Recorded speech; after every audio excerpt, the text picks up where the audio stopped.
दर्शन शास्त्र विषय के बीए प्रथम वर्ष के विद्यार्थी जो पाश्चात्य दर्शन का अध्ययन कर रहे हैं और जो मेरे वीडियोस को फॉलो कर रहे हैं, उन्हें यह मालूम है कि हम हमारे पिछले कुछ वीडियोस से संत थॉमस एक्विनास, जो कि एक स्कॉलिस्टिक दार्शनिक या विचारक हैं, उनके दर्शन का अध्ययन कर रहे हैं।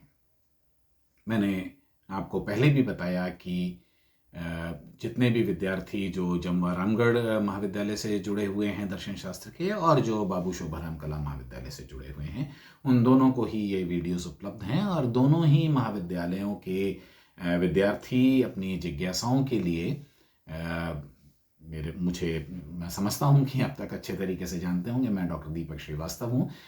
ग्रुप्स में मैंने अलग अलग ग्रुप बना करके दोनों ही महाविद्यालय के विद्यार्थियों को अपने समूह में जोड़ रखा है। आपकी जो भी जिज्ञासाएं, प्रश्न हों, आपने अब तक जो पढ़ाया गया है उसे लेकर या आगामी जो चीज़ें हैं, वैसे तो मुझे लगता है कि अब शीघ्र ही आपकी कक्षाएं महाविद्यालय खुलने वाले हैं, और आप यदि आपको उचित लगता है तो आप महाविद्यालय में लाइव कक्षाएं ज्वाइन कर सकते हैं। अन्यथा यह वीडियोस जो आपको उपलब्ध कराए जा रहे हैं, और इन वीडियोस के साथ साथ आपको जो पीपीटीज और जो पीडीएफ फाइल्स आपको उपलब्ध करवाई जा रही हैं, आप उनका अध्ययन कर रहे हैं, उन्हें देख रहे हैं और अपने अध्ययन की दृष्टि से लाभान्वित हो रहे हैं। एक्विनास की बात हम पुनः प्रारंभ करें तो एक क्विक रिवीजन इस बात का यह है 2-3 लाइनों में कि वह एक स्कॉलिस्टिक दार्शनिक हैं। वह अरस्तु के विचारों से बहुत अधिक प्रभावित हैं। उन्होंने महत्वपूर्ण कुछ कृतियां लिखी हैं जो कि प्रमुखतया फेथ आधारित यानी कि आस्था मूलक हैं, और स्कूल्समैन का तो परिचय ही यह स्कॉलिस्टिक कहा ही इसलिए जाता है कि वह दर्शन की बात, दर्शन का उपयोग और दर्शन की समझ निश्चित रूप से विकसित करते हैं, लेकिन उनका प्रमुख सरोकार उनकी आस्था होती है। जिस आस्था की परंपरा की बात हम कर रहे हैं, वह ईसाई जगत की ईसाई आस्था की बात हम कर रहे हैं। संत थॉमस एक्विनास ईसाई परंपरा के अत्यधिक आस्थावान संत हैं, जो कि अरस्तु के दर्शन से प्रभावित हैं, और वह ईश्वर के अस्तित्व के प्रमाण अपनी प्रमुख कृति सुम्मा थियोलॉजिका में देते हैं। हम उन्हीं प्रमाणों की या उन्हीं तर्कों की चर्चा कर रहे हैं। हमने अनमूव्ड मूवर यानी कि फर्स्ट मूवर वाला आर्ग्यूमेंट, उनका तर्क हमने पिछले वीडियो में देखा था। आज हम बात करेंगे the argument from efficient causality की।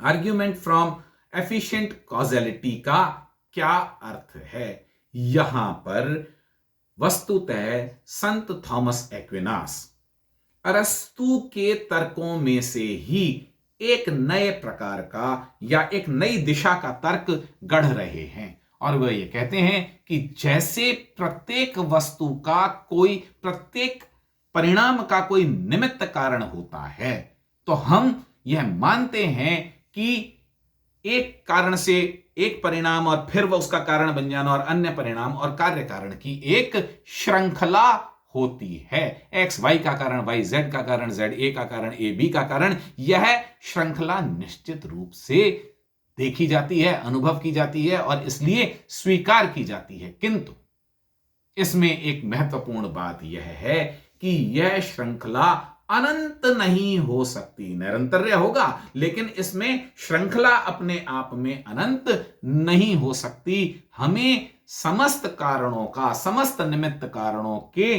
प्रारंभ के रूप में एक अंतिम निमित्त कारण मानना पड़ेगा, जहां से सारे के सारे कार्य कारण की श्रृंखला प्रारंभ होती है। कोई हमको एक ऐसा प्रस्थान बिंदु मानना पड़ेगा, एक ऐसा निमित्त कारण मानना पड़ेगा जिसका स्वयं का कोई निमित्त कारण नहीं है। तो इस पूरी सृष्टि में जितनी भी कार्य कारण श्रृंखला है, उसका निमित्त कारण स्वयं कोई सत्ता होनी चाहिए, कोई असीम सत्ता होनी चाहिए, और वह सत्ता ईश्वर है। अतः सृष्टि के अंतिम निमित्त कारण या प्रथम निमित्त कारण के रूप में ईश्वर की सत्ता सिद्ध है, ऐसा संत एक्विनास हमको बताते हैं। फिर एक महत्वपूर्ण तर्क, और यहां पर इस तर्क में यह अरस्तु की अपेक्षा कुछ प्लेटोवाद से अधिक प्रभावित प्रतीत होते हैं। यह है the argument from possibility and necessity. संभाव्यताओं से और अनिवार्यताओं से एक तर्क उभरता है। यदि संभाव्यताएं हैं तो हमको कोई ना कोई अनिवार्यता भी माननी होगी। There is the fact of contingency implicit in our observation of things that are springing up and dying away.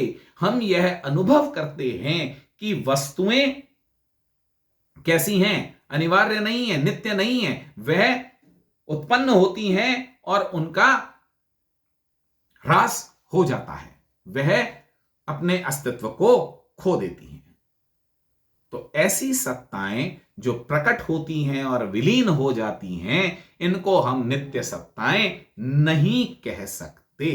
किंतु सत्ताओं का उत्पन्न होना और पुनः नष्ट हो जाना एक महत्वपूर्ण तथ्य की ओर इशारा करता है। This shows that they are contingent rather than necessary beings। वस्तुएं जो प्रकट होती हैं सृष्टि में, जितनी भी चीजें उत्पन्न होती हैं और जो नष्ट हो जाती हैं, वह वस्तुतः अनिवार्य सत्ताएं नहीं है। अनिवार्य का अर्थ ऐसी सत्ताएं नहीं है जिनका निवारण न होता हो, किंतु ऐसी सत्ताओं के आधार के रूप में हमें कुछ नित्य सत्ताएं माननी पड़ेंगी। जैसा कि प्लेटो ने भी हमको समझाने की कोशिश की थी कि इंडिविजुअल्स आते रहते हैं, विशिष्ट अश्व आते रहेंगे, जाते रहेंगे, जन्म लेते रहेंगे और उनकी मृत्यु होती रहेगी, किंतु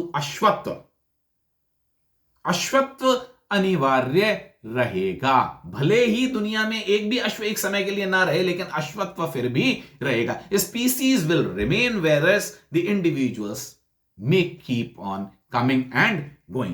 So a necessary being must be postulated as the source of existence of contingent or possible beings. हमें अनिवार्य सत्ताएं स्वीकार करनी पड़ेंगी जिनके आधार पर ही हम केवल उत्पन्न होने वाली और नष्ट हो जाने वाली कंटिंजेंट सत्ताओं की व्याख्या कर सकते हैं। बिना अनिवार्य सत्ता को स्वीकार किए हम कंटिंजेंट सत्ताओं की व्याख्या, कंटिंजेंट अपीयरेंसेस की एंड डिसअपीयरेंसेस की व्याख्या नहीं कर सकते।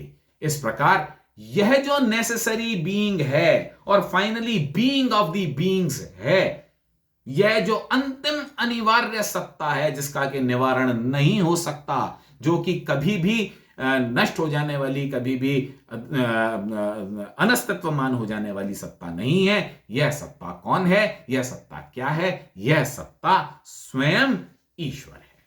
इस प्रकार संभाव्यताओं से, कंटिंजेंसी से नेसेसिटी सिद्ध होती है और यह नेसेसिटी ईश्वर के अतिरिक्त कोई नहीं हो सकती, अतः ईश्वर का अस्तित्व सिद्ध होता है।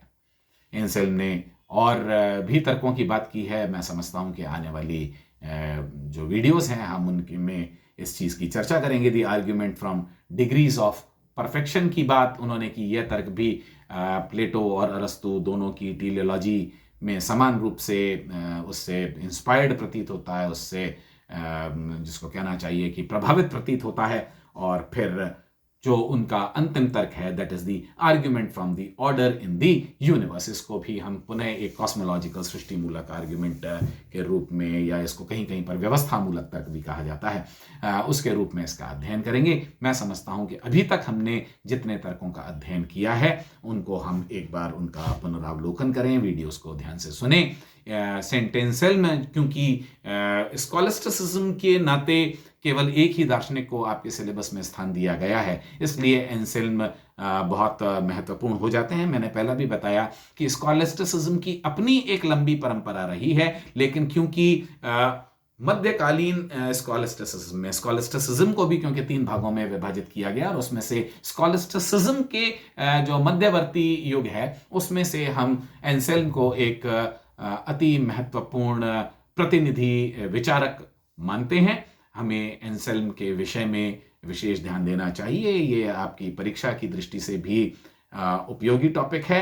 एंसेल्म ने जो ग्रंथ लिखे, जो ईश्वर के लिए आर्ग्यूमेंट्स दिए, और उसके अतिरिक्त उनका एक महत्वपूर्ण योगदान प्रॉब्लम ऑफ ईविल को लेकर के, यानी कि अशुभ की समस्या को लेकर भी है। हमने जो विषय अभी तक नहीं पढ़े हैं उनकी चर्चा आने वाले वीडियोस में करेंगे। अभी तक के लिए इतना पर्याप्त। अपने अध्ययन में रुचि बनाए रखिए, खूब मेहनत से आप अपना अध्ययन करिए, इन वीडियोस को देखते रहिए। यदि कोई संशय, कोई जिज्ञासा हो तो मुझसे संवाद अवश्य कीजिए। Thank you very much.